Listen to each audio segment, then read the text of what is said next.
सांद्रता में, अभिकारक के सांद्रता में, अभिकारक के सांद्रता में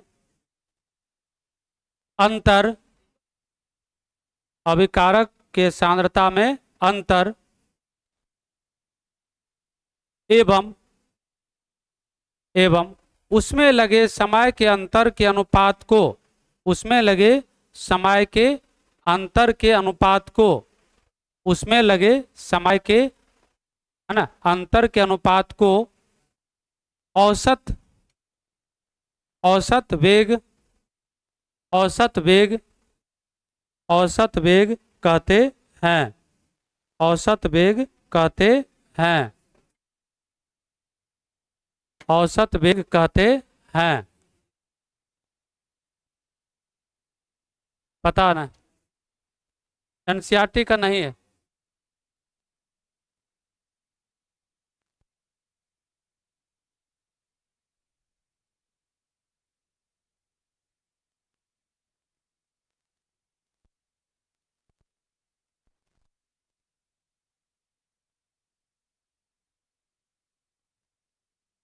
बगल में ग्राफ लिख दो, बगल में फॉर्मूला लिख लो।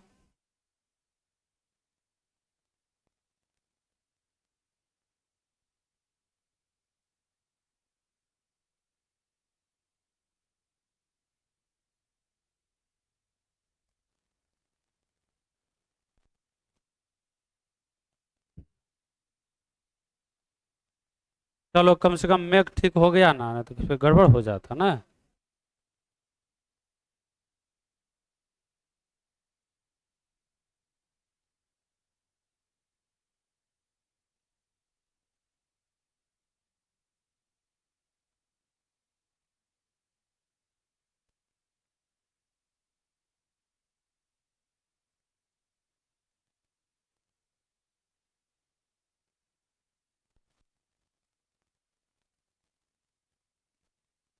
इन इन इतना मिनट, इन ये ना, इन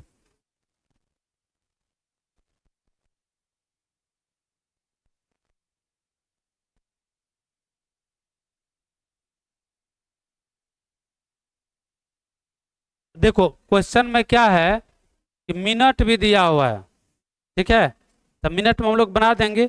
लेकिन अगर आपको कह दिए मिनट में बनाइए, सेकंड में बनाइए, आवर में बनाइए, तब उसको कन्वर्ट करेंगे। अगर क्वेश्चन में ऐसा कुछ नहीं इन्फॉर्म कर रहा है तो जिसमें लिखा हुआ उसी में बना देंगे, ठीक है। यानी ये चैप्टर में ये छूट है कि अगर मान लो क्वेश्चन में कह दिया कि मिनट में बनाइए तो मिनट में बनाएंगे, अगर कह दिया सेकेंड में तो सेकेंड में काम करेंगे।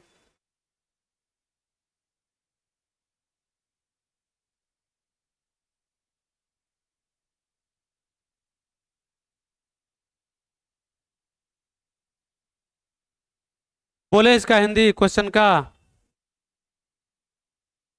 कि हो जाएगा, समझ में आ जाएगा ना। क्वेश्चन सिंपल है कि N2O5 का सांद्रता इतना से इतना घट के हो जाता है इतना मिनट में, ठीक है। तो C1 पता, C2 पता है, टाइम पता है, तो इसका औसत चाल निकालिए और साथ ही साथ इस अभिक्रिया में NO2 कितना बना है वो आप निकालिए।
0.0 कुछ आया।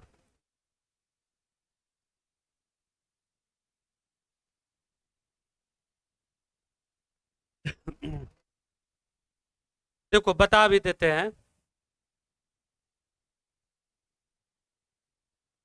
देखो सबसे पहला जो हम लोग काम करेंगे ना, तो जो रिएक्शन लिखा हुआ है रिएक्शन पर हम लोग काम कर लेंगे। कोई भी रिएक्शन रहेगा इस तरह से, इसका हम लोग मान लो रेट निकालते हैं। तो रेट बराबर क्या पढ़े हैं, -1/2 डी N2O5 का कंसंट्रेशन बटा क्या होता है dt, यही पढ़े हैं। ये तो आपका रिएक्टेंट है। अब सोचो ये क्वेश्चन ही नहीं, मतलब न्यूमेरिकल रहे ना रहे, लेकिन ऐसा जो ऑर्डर जो हम लोग लिखते हैं इस सीक्वेंस में, इसको जरूर ध्यान में रखना है। 1/4 है, फिर क्या लिखेंगे NO2 अब बटा क्या है dt, अब बराबर है ना DO2 अब बटा क्या है dt। ये हम लोग लिख लिए पहले, ठीक है। अब हम इसका निकालते हैं पहले औसत वेग। औसत वेग निकालेंगे, तो औसत वेग निकालने के लिए तुरंत हम लोग फॉर्मूला पढ़े हैं, एवरेज। अब देखो जैसा वहां पर बताए थे, अगर टाइम इंटरवल है तो हम लोग टाइम का भी यूज करेंगे, लेकिन वहां पर तो एक ही टाइम दिया हुआ है, इसका मतलब T1 का मान 0 माना गया है। अगर वहां पर टाइम देता कि इतना समय में ये था, अब ये हो गया, तब वहां पर T1 T2 दोनों का मान रख के dt निकालते। लेकिन आपको टाइम एक ही है, इसका मतलब क्या है T2 का मान दिया हुआ है और T1 क्या मान लिया गया है, 0 मान लिया गया। यहाँ पर क्या करेंगे, एवरेज रेट बराबर माइनस तो रहेगा ही, 1/2 भी रहेगा। और यहाँ पर देखो क्वेश्चन में था C2 कितना था, हाँ 2.08 अब माइनस 2.33, अब बटे करेंगे कितना, तो dt 184 आ गया। अब इसको हम लोग घटा लेंगे।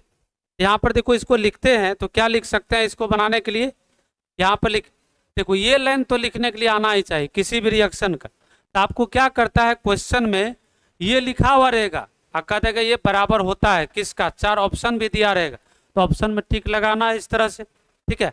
लेकिन बाय द वे अगर यहाँ पर आपको सिर्फ लिख दिया ये नहीं लिखा है, सिर्फ ये लिखा हुआ है और माइनस लगा हुआ है, इसका मतलब ऑप्शन में आप देखिएगा क्या, ऑप्शन में देखिएगा क्या ऐसा है इसमें ऊपर से 1/2 लिख सकता है ना, इसी फॉर्मूला को क्या लिख सकता है 1/2 ना, इस तरह से है, तब उसमें टिक आउट करेंगे, ठीक है, अन्यथा नहीं करेंगे, ठीक है, अन्य वो गलत हो जाएगा ऐसे कंडीशन में।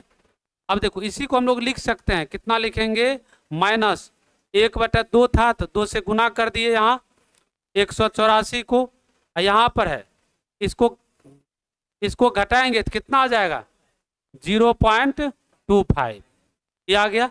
अब माइनस माइनस क्या हो जाता, प्लस हो जाता, क्योंकि ये ज्यादा है ये कम है, घटेगा तो माइनस आएगा, तो ये आ जाएगा इतना। अब इसको लिखेंगे, देखो 0.25 बटे 2.2 गुना 184, अब ये आ गया। अब इसको कैलकुलेट हम लोग को करना है ना, अब इसको कैलकुलेट करना है तो आसान तरीका है, जहां पर भी मान लो ज्यादा बड़ा कैलकुलेशन आता है तो सबसे पहला काम क्या कीजिए ना, साइंटिफिक नोटेशन में करेंगे तो एग्जैक्टली आंसर आ जाएगा लगभग ना, इस तरह। अब यहाँ पर देखो क्या लिख सकते हैं, इसी को गुना करेंगे, 0.25 है, अब बटे इसको गुना करेंगे तो 8 आया, और यहाँ पर 8 दूना 16 के 6 आ गया, और 2 1 3 आ गया, इतना आ गया ना। और देखो इसी को क्या हम ऐसा लिख सकते हैं, है ना, इसी को ऐसा लिख सकते हैं 0.25 अब बटे 3.68 गुना 10 के पावर कितना 2, 10 के पावर 2। यहाँ पर देखो ये भी आएगा, खत्म होगा तो क्या हो जाएगा, यहाँ पर 10 के पावर 4 नहीं लिख सकते हैं इसको,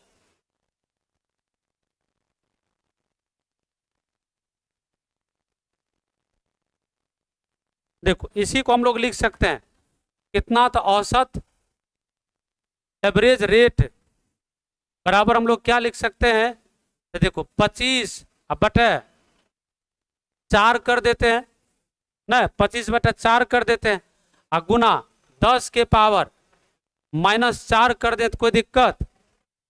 क्या डायरेक्ट उसका काम किए ना? यहाँ पर क्या किया ना, देखो कहीं यहाँ पर पॉइंट नहीं है तो यहाँ पर तो पॉइंट होगा ही, इस पॉइंट को यहाँ पर ले आना है, इसको कहते हैं साइंटिफिक नोटेशन।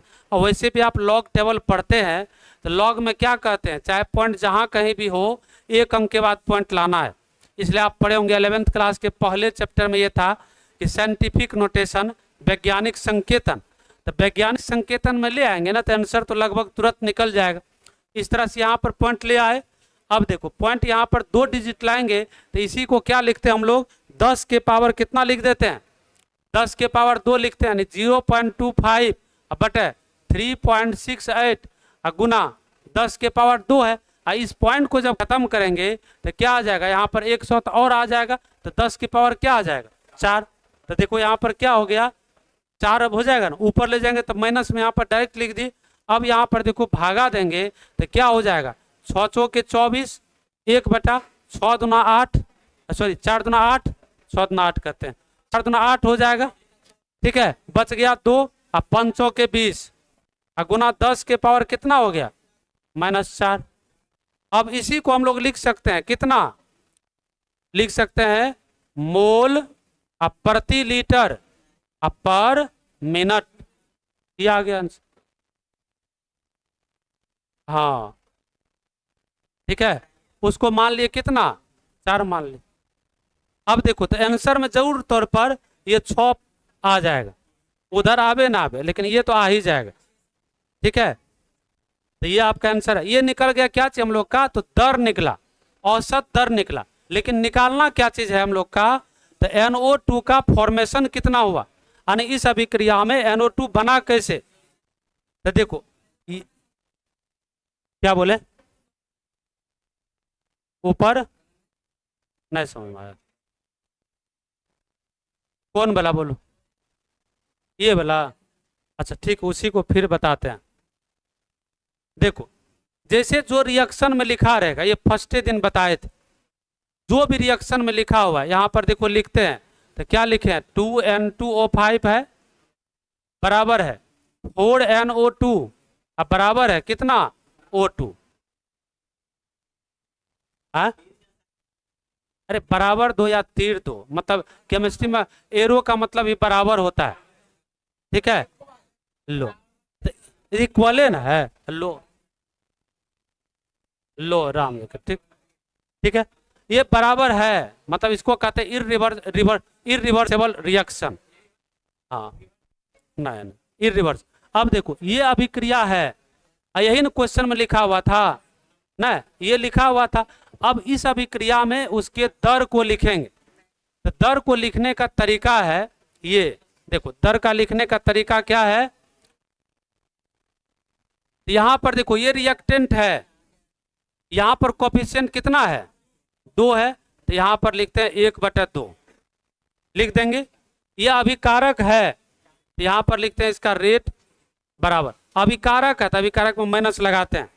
ये बताए थे कि माइनस साइन इंडिकेट करता है कंसंट्रेशन ऑफ रिएक्टेंट क्या हो रहा है, डिक्रीज कर रहा है। यहाँ पर देखो ये लगा हुआ है तो यहाँ पर डी लगा दिए, डी का मतलब अंतर, डी का मतलब चेंज, ये ब्रैकेट देते हैं, इसका मतलब होता है क्या चीज, कंसंट्रेशन। ये क्या हो गया N2O5, देखो कुछ नहीं किए, अब बटा क्या किए dt, बस ये जो था उसको यहाँ पर लिख लेंगे। इधर मान लो 1 भी हो सकता है, 2 भी हो सकता है, डिपेंड करता है क्वेश्चन में कै ठो लिखा हुआ, जितना लिखा रहेगा उतना को लिख दी। अब ये देखो दोनों कहलाता है प्रोडक्ट, नहीं तो इसको हम लोग लिखेंगे यहाँ पर, यहाँ पर देखो कोफिशिएंट कितना है, 4 है, तो यहाँ पर करेंगे 1/4। ये तो प्रोडक्ट है तो प्रोडक्ट को कहते हैं प्लस, प्रोडक्ट जो बनेगा फॉर्म कर रहा है तो इसका मतलब प्लस। यहाँ पर क्या लिख देंगे NO2, यहाँ पर D लगा देंगे, अब बटा क्या लिखेंगे dt। ठीक है, फिर देखो यहाँ पर करते बराबर, ये बन रहा हम लोग का, तो क्या करते हैं 1 है तो 1 को डिवाइड नहीं करेंगे 1 से, यहाँ पर लिख देंगे DO2, अब बटा क्या लिखते हैं dt, यही है। अब देखो ये हम लोग का निकल चुका है, ये निकल चुका है, यही वैल्यू निकाले वहां पर।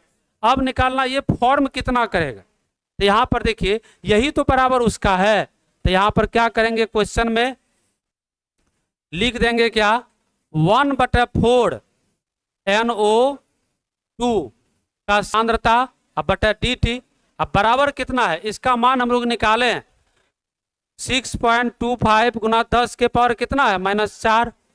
इसीलिए इसका जो फॉर्मेशन होगा कितना होगा, तो DNO2 का सांद्रता बटा dt बराबर क्या लिखेंगे 4 गुना 6.25 गुना 10 के पावर -4। यही इसका आंसर आ गया। ठीक है, क्रॉस मल्टीप्लिकेशन कर, यहाँ पर 4 से डिवाइड है ना तो उसको गुना कर दे, यही बनेगा। वो जो दर से वो टूट रहा है उससे ये बनेगा आपका NO2 का सांद्रता। ठीक है, 4 से 4 कहाँ आ गया। ठीक है, इसको इस तरह से डिवाइड कर देंगे। चलो इसको बनाओ, जल्दी लिखो तो। ऊपर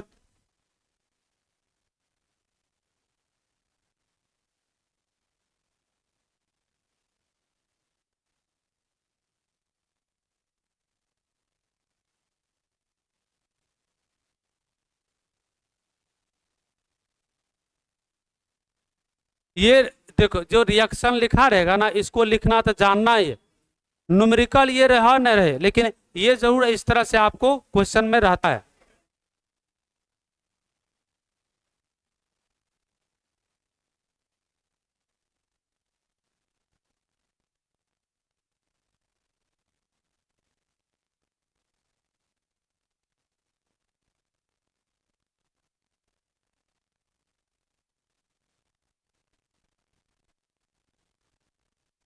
क्या बोले,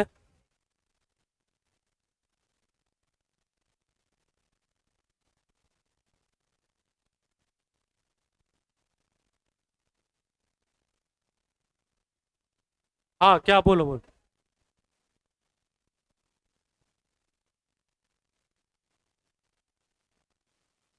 क्या कह रहा हूँ, हाँ ओ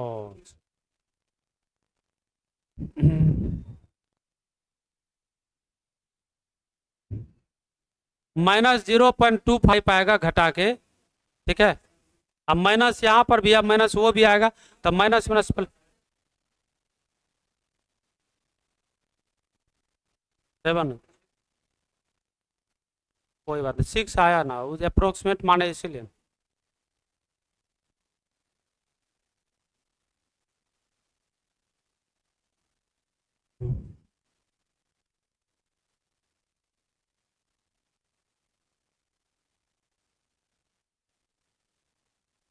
देखो गड़बड़ तब होगा ना जब आपका कंपटीटिव क्वेश्चन रहेगा और वहां पर पॉइंट का अंतर रहेगा, तब वहां पर रिजल्ट निकालना पड़ेगा। ठीक है, लेकिन अगर सिंपल आपका 12th क्लास का क्वेश्चन है तो उसमें कोई गड़बड़ नहीं हो।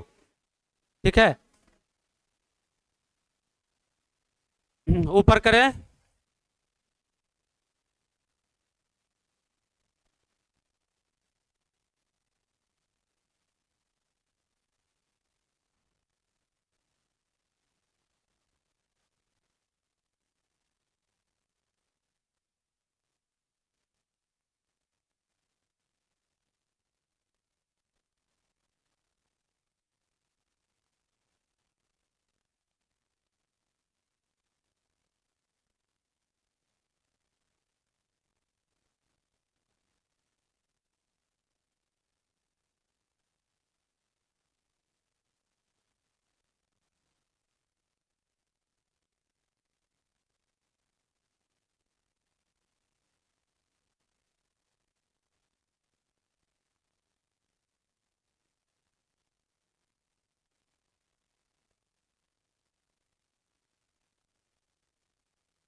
बढ़ा दे ऊपर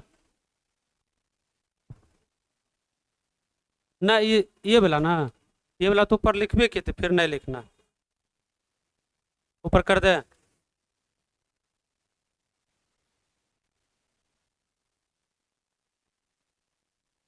हाँ 1/4 है। ये लिखना है, ये लिखना है, क्योंकि यही ना निकालना है हम लोग को, तो ये दिखाना पड़ेगा।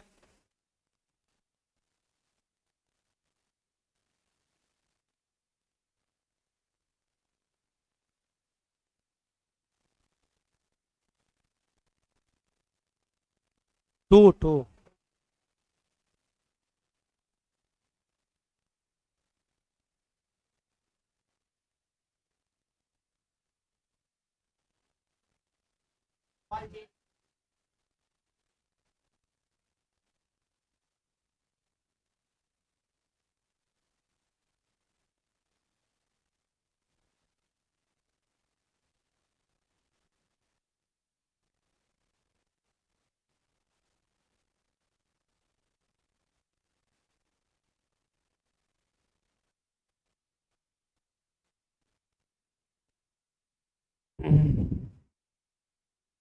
अब इसी को गुना करेंगे तो कितना आ जाएगा?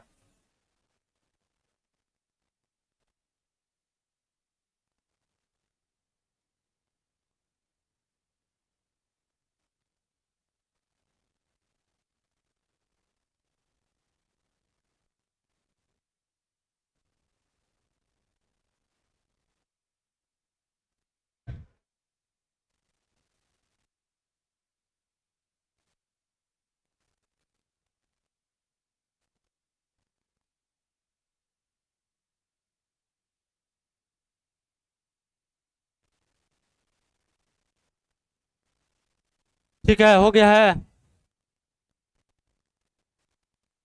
अगर मान लो कहता O2 का निकालिए, तो जितना वो था वही होता।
लिखो इंस्टेंटेनियस रेट ऑफ रिएक्शन, यानी इंस्टेंटेनियस रेट,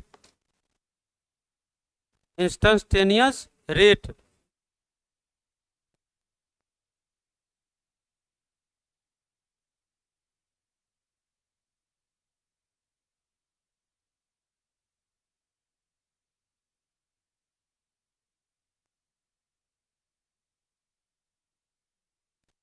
चलो।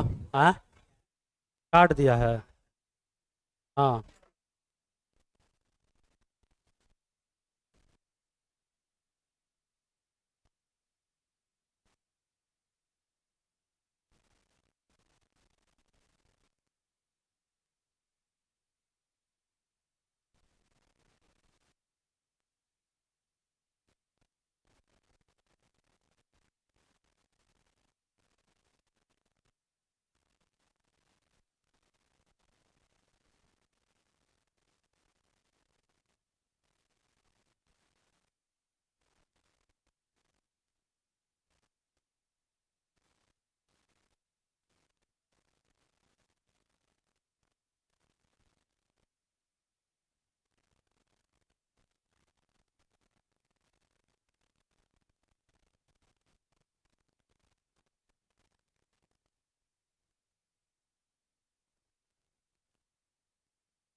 बोले इसको।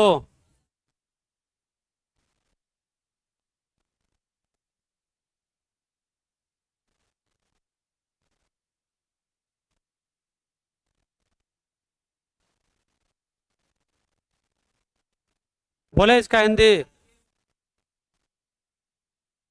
तात्क्षणिक। हाँ, तात्क्षणिक अभिक्रिया का दर। तात्क्षणिक अभिक्रिया का दर। तात्क्षणिक अभिक्रिया का दर।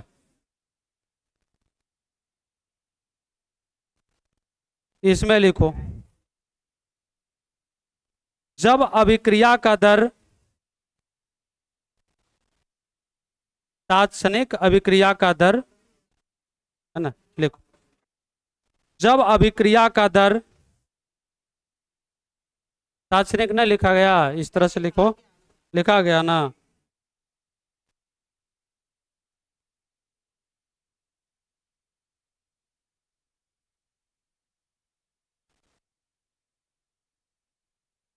तात्क्षणिक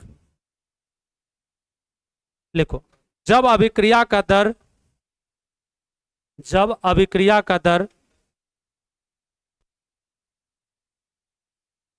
किसी खास समय अंतराल में, जब अभिक्रिया का दर किसी खास समय अंतराल में, किसी खास समय अंतराल में मापा जाता है, किसी खास समय अंतराल में मापा जाता है, तो उसे, तो उसे तात्क्षणिक अभिक्रिया का दर कहते हैं। तो उसे तात्क्षणिक अभिक्रिया का दर कहते हैं।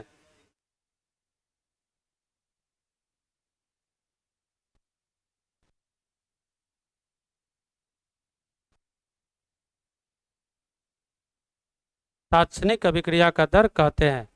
अब चाहे देखो, दर चाहे जो भी हो, चाहे वो औसत हो, चाहे वो सिर्फ दर हो, चाहे वो इंस्टेंटेनियस रेट ऑफ रिएक्शन हो, सब का मात्रक एक ही होता है, मोल पर लीटर पर टाइम, है ना, मोल पर लीटर पर टाइम। इस तरह से उसका सभी का मात्रक वही होगा। अब देखो, इसमें जो हम लोग रिएक्शन पढ़ते हैं, विभिन्न तरह का रिएक्शन को पढ़ते हैं। एक रिएक्शन है इस प्रकार, देखो, एक रिएक्शन है साइड रिएक्शन। साइड रिएक्शन या होता है क्या, पैरेलल रिएक्शन। साइड रिएक्शन या पैरेलल रिएक्शन, ये रिएक्शन क्या होता है, ये किस तरह का रिएक्शन है।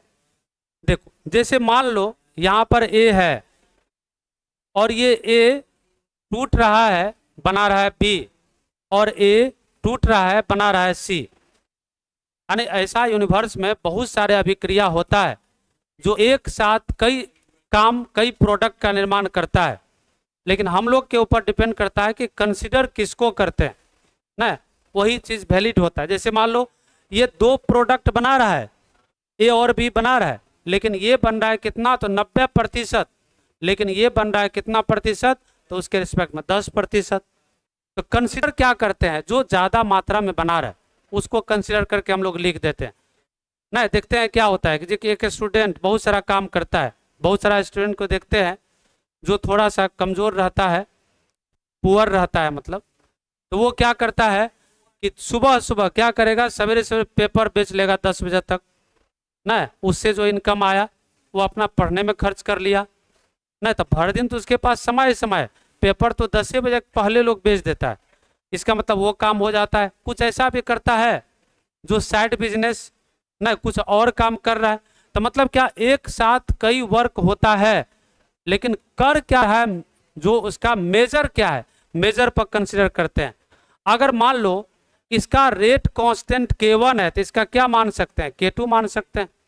ये K1 है तो ये क्या मान सकते हैं, K2 मान सकते हैं। अब अगर इसका हम लोग दर को निकालना चाहेंगे तो क्या हो सकता है, देखो ये दोनों बन रहा है, ये क्या हो रहा है, एक टूट रहा है, बन रहा है दो।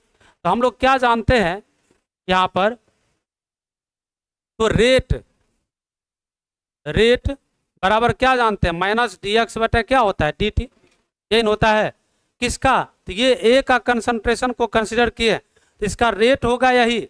अब यही रेट दो भाग में डिवाइड होगा, एक उधर की ओर जा रहा है, दूसरा इधर की ओर जा रहा है। तो यहाँ पर क्या होगा, हम लोग पढ़े हैं रेट ऑफ डिसोसिएशन बराबर रेट ऑफ फॉर्मेशन, या रेट ऑफ डिसएपेरियंस बराबर क्या होगा, रेट ऑफ, है ना, एपेरियंस। यानी बन रहा है कितना, टूट रहा है कितना, इस बात पर निर्भर करेगा।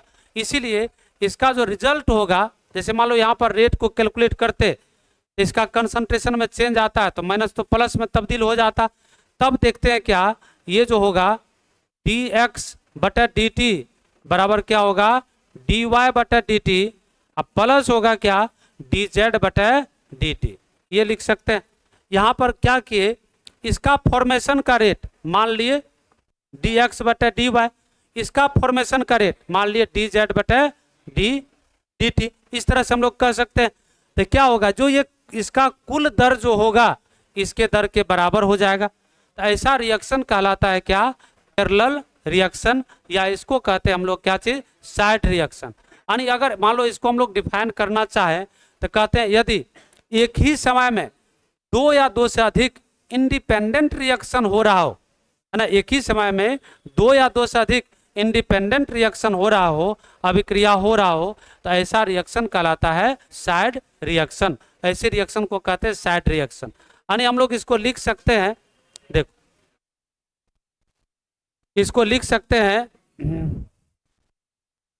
Those reaction which occurs two or more independent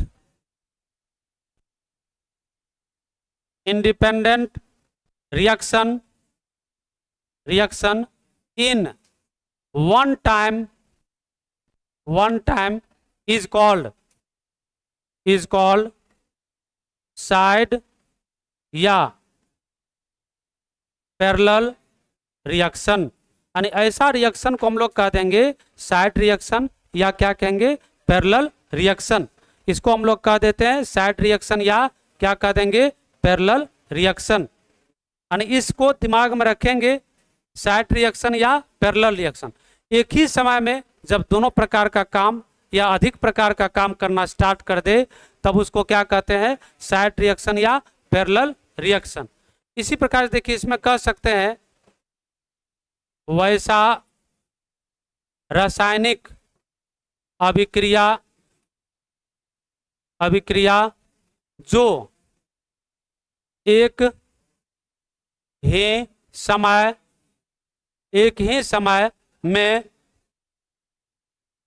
ही समय में दो या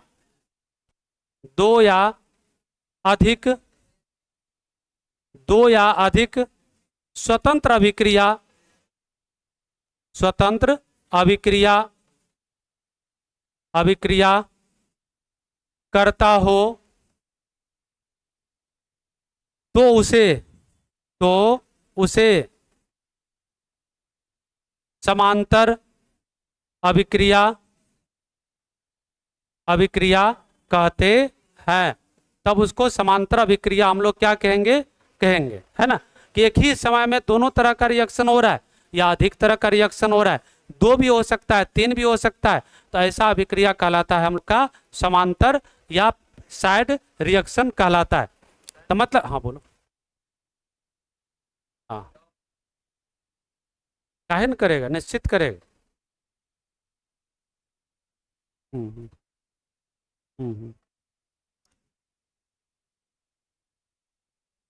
देखो क्या होता है ना कि जैसे मान लो जो हम लोग रिएक्शन लिखते हैं तो बैलेंस क्यों करते हैं ना, अगर एक ही हम लोग रिएक्शन लिखे तो बैलेंस कर लेते हैं, उसके अनुसार तो उसका मास अरेंज हो ही जाता है। जब दो लिखेंगे तो फिर उसके अनुसार बैलेंस करेंगे। क्लियर है? तो जब भी कभी हम लोग बैलेंस करेंगे तो कुल सम तो हमेशा बराबर होना तय। हम लोग एक ही स्टेप का लिखते हैं, तो अभी देखो एक ही स्टेप लिखे थे तो बैलेंस करके दिखे, इधर जितना आइटम है उधर उतना आइटम है, तो मतलब कंसिडर करते हैं जो एक रिएक्शन उसको, लेकिन हो तो रहा है बहुत सारा रिएक्शन हो रहा है।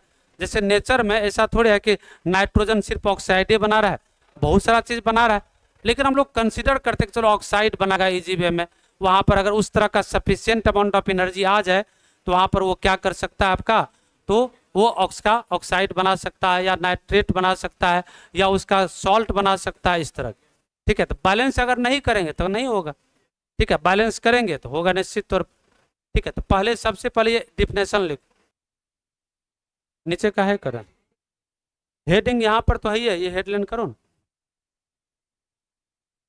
ये हेडलाइन पहले करो, साइड रिएक्शन या पैरेलल रिएक्शन। हाँ,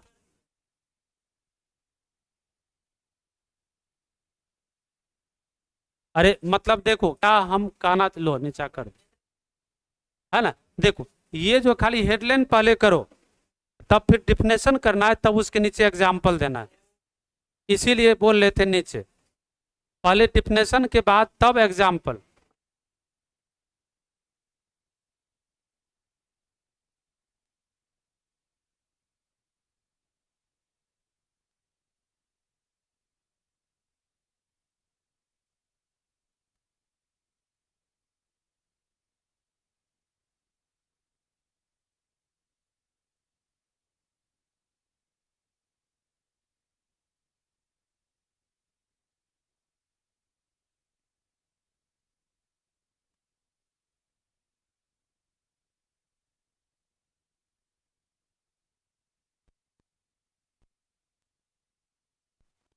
क्या आप ऊपर कर दें,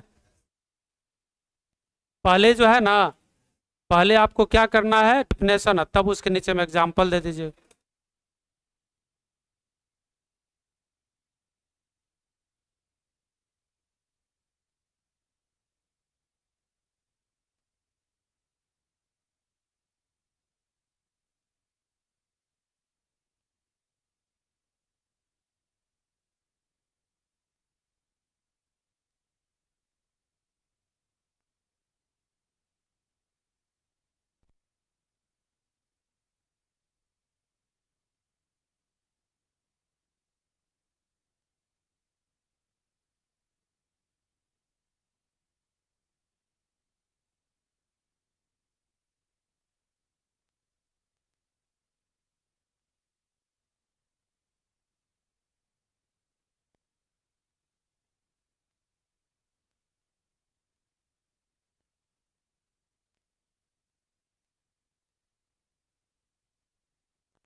हो गया है,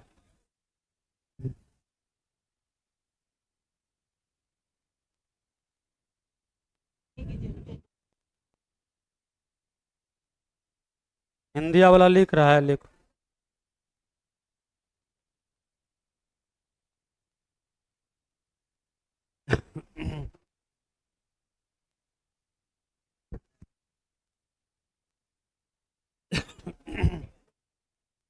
ये जो बता रहे हैं ना, देखो क्या है, ये पैटर्न है।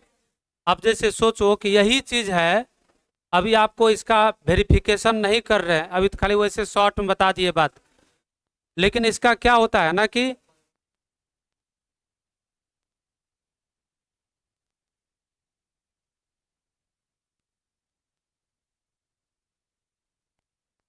हाँ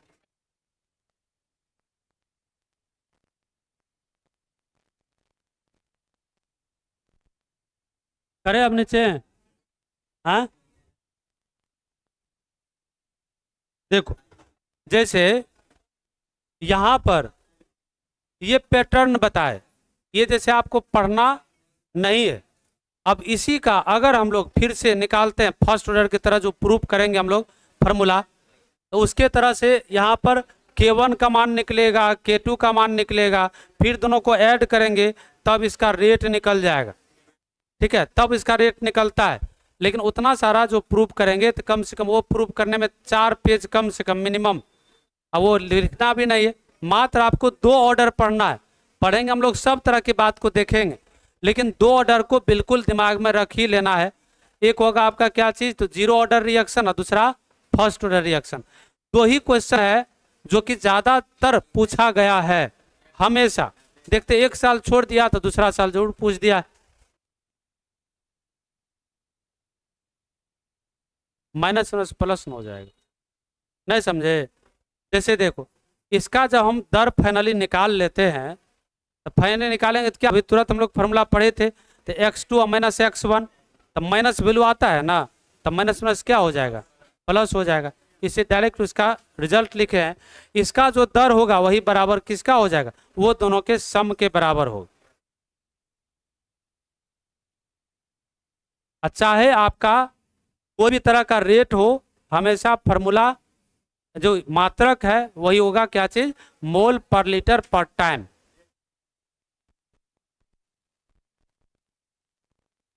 अगर मान लो क्वेश्चन में कह दिया कि ऑर्डर सेकेंड है, तब वहां पर आप बदलेगा रेट, रेट का मात्रक ना केक।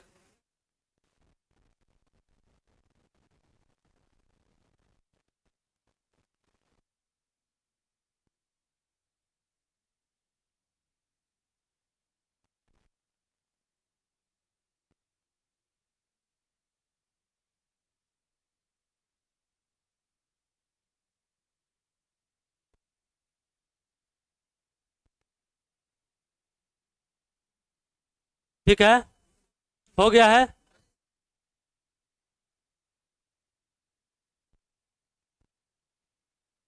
क्या बोलो बोलो।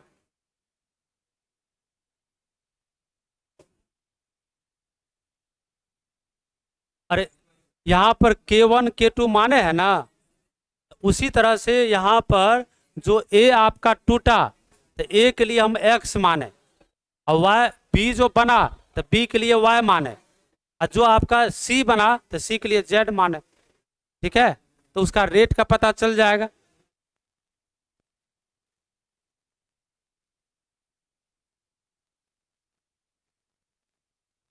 देखो, एक तरह का रिएक्शन हम लोग ऐसा पढ़ेंगे,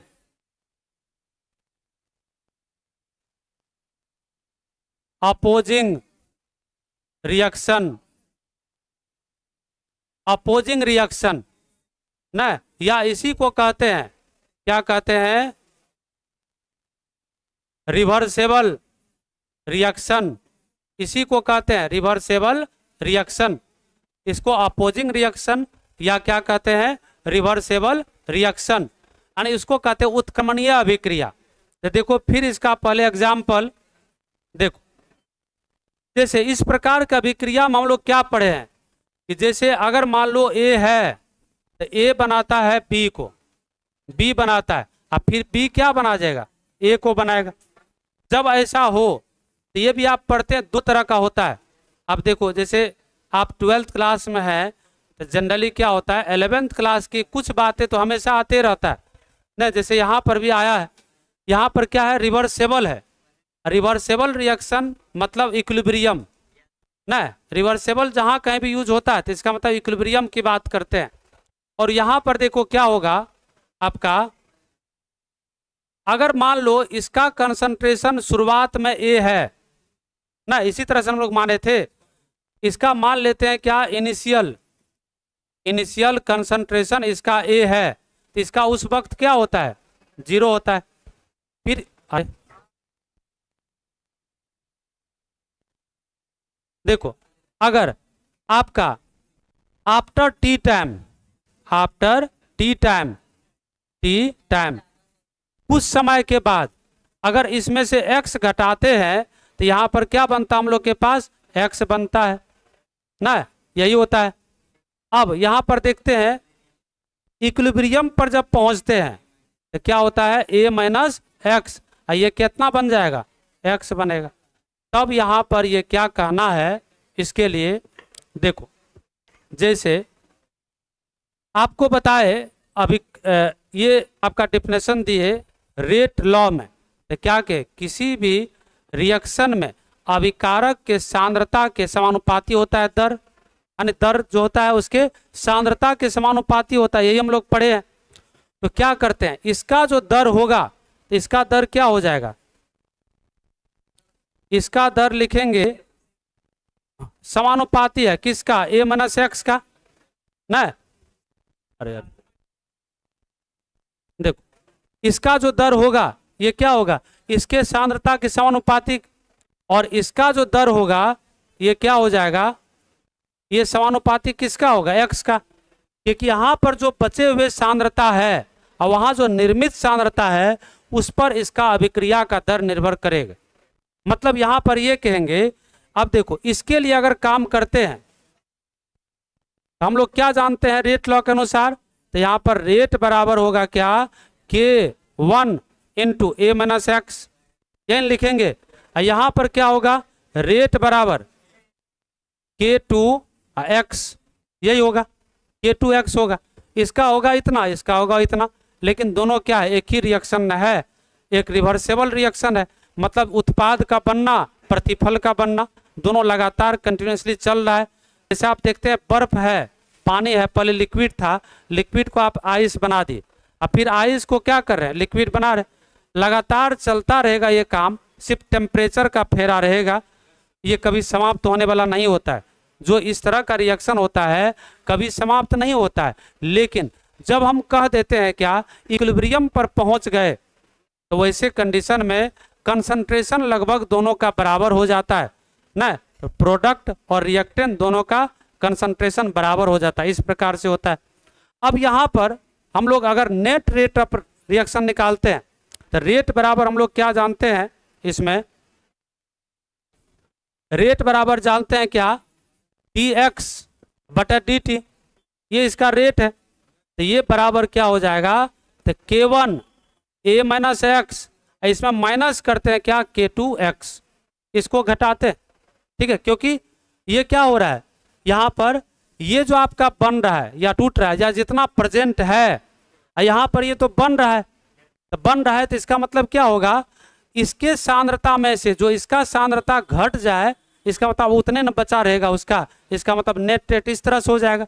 लेकिन जैसे इक्विलिब्रियम में पहुंच जाएंगे तो रेट हो जाएगा शून्य, और जब रेट होगा शून्य तो दोनों का क्या हो जाएगा, बराबर हो जाएगा, क्या चीज, रेट बराबर हो जाएगा दोनों।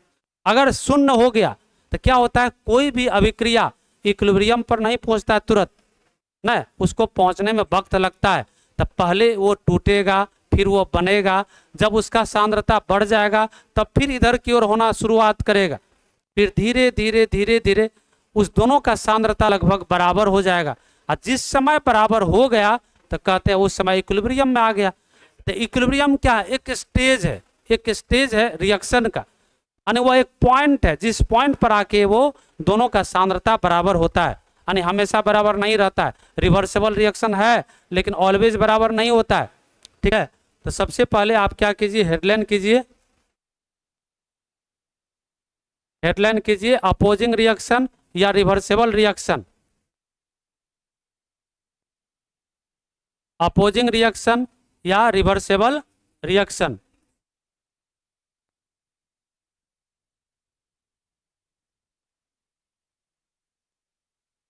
बोले,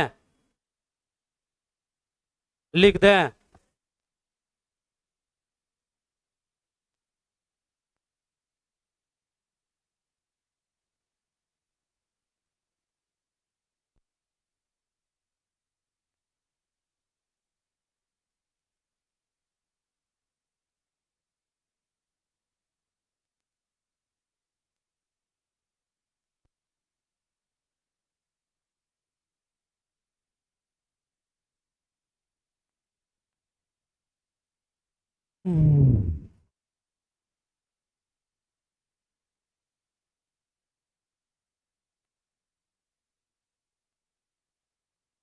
अपोजिंग, अपोजिंग, अपोजिट नहीं, अपोजिंग,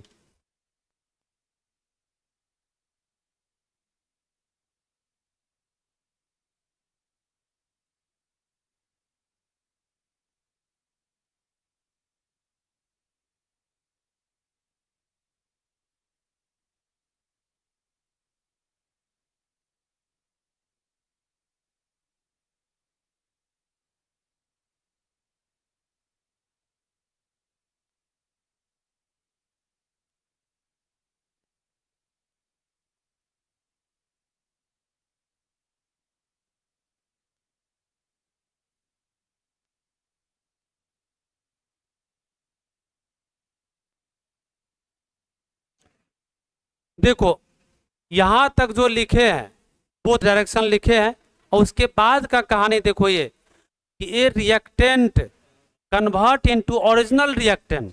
मतलब क्या कि जब आपका बैकवर्ड होना शुरू होगा, इसका मतलब ये रिएक्टेंट बन जाएगा। और ये क्या है, आपका ये भी रिएक्टेंट है ना, ये भी रिएक्टेंट है। इसलिए वहां पर क्या लिखे, एक रिएक्टेंट अगर कन्वर्ट हो जाएगा ओरिजिनल रिएक्टेंट में, तब ऐसा रिएक्शन कहलाता है अपोजिंग रिएक्शन। तो यहाँ पर इस डायरेक्शन में अगर K1 है तो इस डायरेक्शन में K2 मान लेते हैं। ठीक है, इसको लिखो तब फिर इसका हिंदी बोलते हैं। हाँ,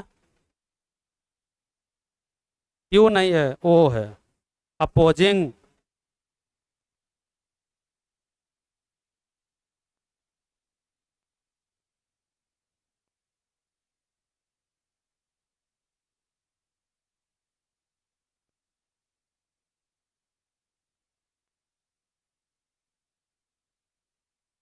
समय तुरंत बीत गए।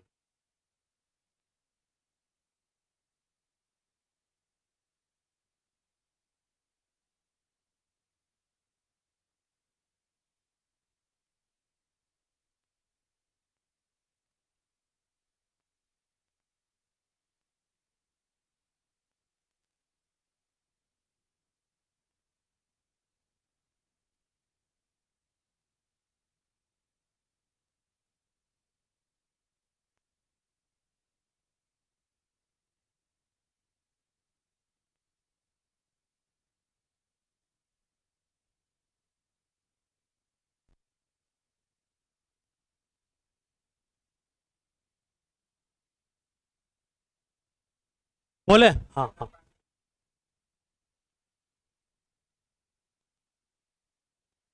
हाँ, कौन,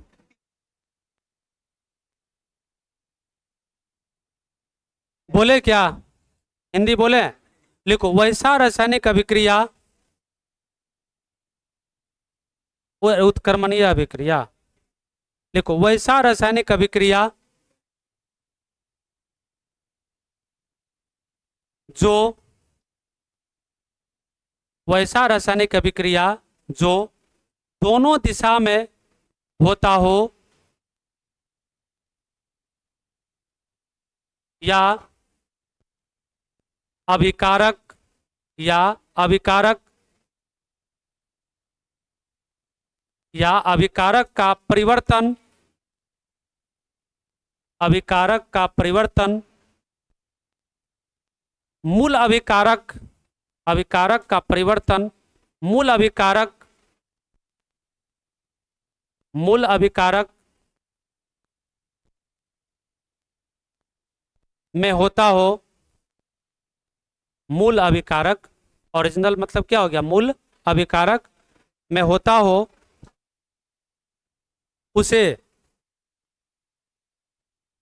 उसे उत्कर्मणीय अभिक्रिया, उसे उत्कर्मणीय अभिक्रिया कहते हैं, उसे उत्कर्मणीय अभिक्रिया कहते हैं,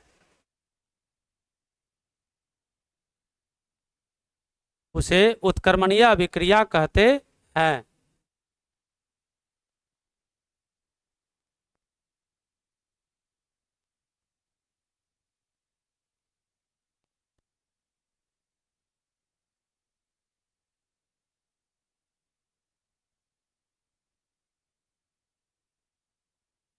देखो आज तो ये बताए, और एक चीज बता देते हैं, लेकिन अब अगली क्लास में जो होगा इंपॉर्टेंट एक क्वेश्चन हो जाएगा जीरो ऑर्डर 5 नंबर वाला। फिर उसके अगले अगले दिन हो जाएगा क्या चीज, फर्स्ट ऑर्डर का। मतलब क्या कि जो ऑर्डर वाला क्वेश्चन बताएंगे वो दो बहुत इंपॉर्टेंट है, समझ में आएगा तो भी, नहीं भी समझ में आए तो भी उसको याद करना ही पड़ेगा, क्योंकि उसमें इंटीग्रेशन है, डिफ्रेंसिएशन है थोड़ा सा। तो मैथ वाला तो मान लो आसानी से सॉल्व मारेगा, उसको दिमाग लगा लेगा, लेकिन बायो वाला को भी दिमाग लगाना ही पड़ेगा। ठीक है, आप, हाँ चलो तब तो ठीक है।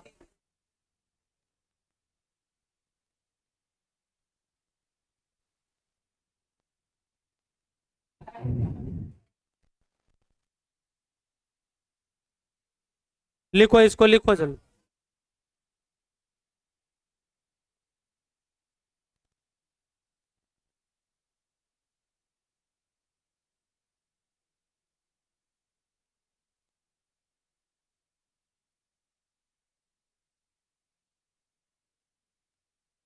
माइनस करने का मतलब क्या है कि इसका रेट जितना घटेगा उतना उसका बढ़ेगा, तब ना घटाएंगे तब ना उसका पता चलेगा।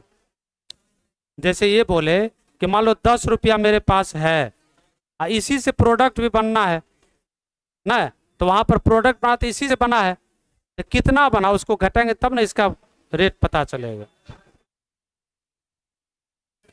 देखो पुनः एक बार बता दें, देखो ये जो है आपका उत्क्रमणीय अभिक्रिया है, यानी जब उत्क्रमणीय अभिक्रिया है तो ए जब टूटेगा तो बी बनेगा, और फिर बी जब टूटेगा तो ए बनेगा। यहां पर क्या कहते हैं, इसका सांद्रता को हम मान लिए प्रारंभ में ए मान लिए, इसका सांद्रता 0 है। अब कुछ समय बीतेगा तो इसका सांद्रता मान लो x घटा, तो ये जितना घटेगा उतने ये बनेगा। 5 रुपया आपके पास है, 2 रुपया का टॉफी खरीदेंगे तो खर्च आपने कितना किया, 2, तो दुइये का न मिलता है, तो वही जितना मिला यहाँ पर लिख दी। अब फिर जब घर पहुंचे तो पैसा देखे 5 था, 2 खर्चा किए तो कितना बचा, तो बचा इतना।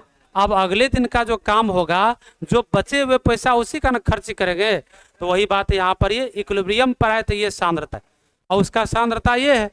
अब अगले दिन का जो रेट है इस पर निर्भर करेगा, अगले दिन का रेट इस पर निर्भर करेगा, ठीक है। इसलिए यहाँ पर लिखे, ये तो रेट का फॉर्मूला बताए थे कि रेट लॉ में बताए कि किसी भी अभिक्रिया में अभिकारक के सांद्रता पर निर्भर करता है, मतलब सांद्रता के समानुपाती होता है, इसलिए 2 काम कर दिए। अब इसका नेट रिएक्शन जब देखते हैं तो क्या होता है, इतना माइनस इतना, ये नेट रेट बता देगा कि इस रिएक्शन में जो रिवर्सेबल हो रहा है उसका नेट रेट क्या है। इसी तरह से देखो एक रिएक्शन इस प्रकार से पढ़िएगा, कंसिक्यूटिव रिएक्शन। देखो ये क्या होता है, कंसिक्यूटिव रिएक्शन लगातार, इसका मतलब क्या होता है, लगातार ना। तो लगातार अभिक्रिया कैसा होता है, तो देखो यहां पर क्या होगा, इसमें ए से मान लो बी बनाया तो बी से आपका सी बना देगा। इसका एग्जाम्पल मात्र एक ही है, वो सबका और भी हो सकता है, लेकिन इसका क्या होगा, मात्र एक है। और ये क्या है, रेडियो एक्टिव सब्सटेंस ना। जैसे रेडियो एक्टिव सब्सटेंस है तो एक ही पदार्थ से लगातार टूटते जा रहा है ना। एक आपका U है, यहां पर X है, यहां पर मान लो A है, यहां पर Z है, तो ये क्या बना देगा, Y बनाएगा। यहां पर क्या हो जाएगा, A माइनस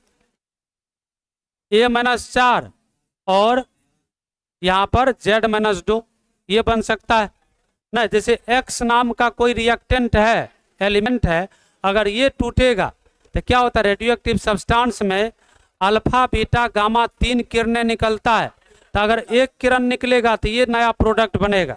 अब फिर इसी में से जब बीटा को निकाल देंगे तो क्या बन जाएगा, तो यहाँ पर मान लो ए बना न या बी बना, यहाँ पर मान लो बी बना दिए तो बी जो बनेगा तो यहाँ पर ए माइनस 4 रहेगा, लेकिन Z माइनस 1 हो जाएगा। तो देखो क्या होता है, एक जुड़ जाता है, एटॉमिक नंबर में एक जुड़ता है, ठीक है। बीटा के निकलने से परमाणु संख्या में वृद्धि होती है और अल्फा के निकलने से परमाणु संख्या में, हाँ A-4, हाँ लो लग रहा है तो उसको 4 बना दे, ठीक है। खाली हेडलाइन करके लिख लो, नहीं लिखा है कुछ। अरे इसको कहते हैं लगातार अभिक्रिया, यानी एक ही बार में कई अभिक्रिया हो रहा है। नहीं बताएंगे, डायरेक्ट लिख, खाली लिख लो, खाली हेडलाइन करके ये लिख लो, छोड़ दो।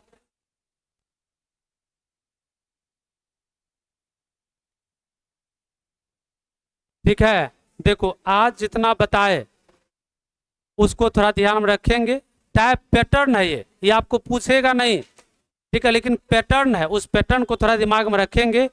और नेक्स्ट जो क्लास हम लोग पढ़ेंगे वो मोस्ट इंपॉर्टेंट होगा, और वो होगा आपका जीरो ऑर्डर। तो जीरो ऑर्डर को पढ़ के आइएगा, ठीक है। एनसीईआरटी को पढ़ लेना, समझ में आवे ना आवे लेकिन उसको पढ़ लेना, वो बहुत बहुत इंपॉर्टेंट है, ठीक है। तो आज यहीं तक।